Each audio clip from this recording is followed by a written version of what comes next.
Good day, I'm Samantha Allen and this is your JIS News for July 20. The Jamaican and Canadian governments are partnering to combat illicit drug trafficking. Minister with responsibility for information, Senator Sandria Faulkner, says Cabinet has approved the signing of a letter of intent between both governments. She says the agreement will establish a partnership to reinforce and promote Jamaica's capacity to meet international obligations. It will also provide an efficient response to transnational crimes and threats posed by criminal networks throughout the maritime supply chain. 225 young people are benefiting from an intense vocational and skills training program designed to help address the problem of unemployment among young people. The program is being operated by the Citizen Security and Justice Program and the Jamaica Defense Force. The trainees, drawn from 22 communities across Kingston and St. Andrew and St. James, are being supervised by members of the JDF Engineering Regiment and trained in 9 skill areas. National Security Minister Peter Bunting says the program also involves educational field trips and life skills sessions. Upon completion of the program, it is expected that the trainees' employability would have been enhanced through improvement in their technical as well as their social skills. It is also expected that their perception of the security forces would have been positively impacted. The program will run for 6 months for each batch.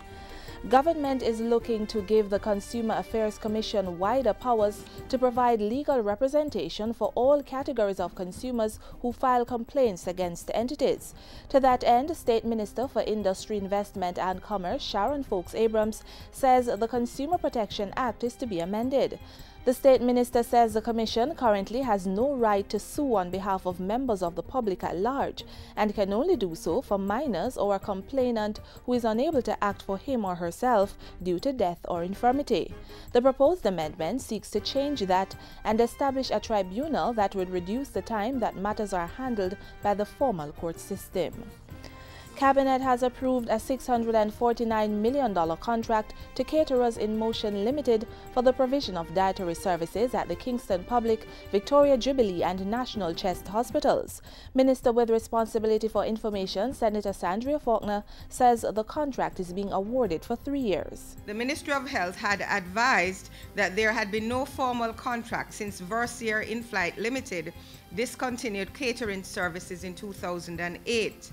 An interim arrangement had been in place with the Caterers in Motion Limited since then. She says Cabinet has called for regular audits to determine if value for money is being received and whether the decision to outsource dietary services was achieving the desired objectives. And finally, thousands of shoppers are expected to descend on downtown Kingston next weekend to take advantage of a massive shopping extravaganza organized by the Kingston and St. Andrew Corporation in partnership with merchants and vendors. The Downtown Sizzling Summer Savings event promises to offer price reductions of up to 70% from Thursday, July 26 to Saturday, July 28. It's one of the KSAC's Jamaica 50 activities, and at Wednesday's launch, Mayor Angela Brown Burke said it was hoped the event would inject new life into shopping downtown. It will help to renew downtown Kingston and to encourage everyone to see downtown as a safe shopping district in Kingston. In addition to store savings, the St. William Grand Park will be opened to registered vendors with a number of entertainment options also planned for the 3 days. And that's it for JIS News today. I'm Samantha Allen. Thanks for watching.